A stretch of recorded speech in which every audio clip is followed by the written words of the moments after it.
So my name's Elaina Cohen, and when I first learned about bleed control, or as you call it here, emergency preparedness, I was working at the House of Commons for a Member of Parliament. The key point about this training is that we are empowering members of the public. We are not professionals, we are zero responders.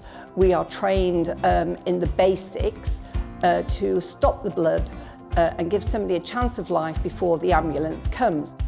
The people today, the youngest is 22, and she was telling me she has friends who've been stabbed and who've been injured, and she just wants to know that she could do something, whether it be with a kit or a pen and a napkin, or whether she can just apply pressure at the right place or use a tourniquet. And again, sorry to go on about this, but I believe that emergency preparedness should be part of our legislation.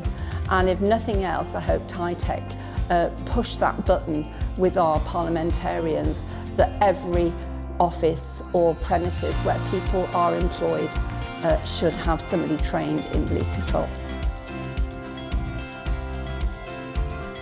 I think it's fantastic. I absolutely applaud TyTek for hosting this event. You've been with us since the beginning, and you've recognised that it's not just about serving institutions and the police, it's about members of the public, and the people sat in the room there are members of the public. You've actually got a counsellor in there, and you've got a young person, you've got people who don't know the first thing about first aid, and you've got people who have done a bit of first aid. It's incredible, and they're all engaged with it, and at the end of it, I am absolutely certain each and every one of them will think that this has been worthwhile, and one day they may be able to save a life.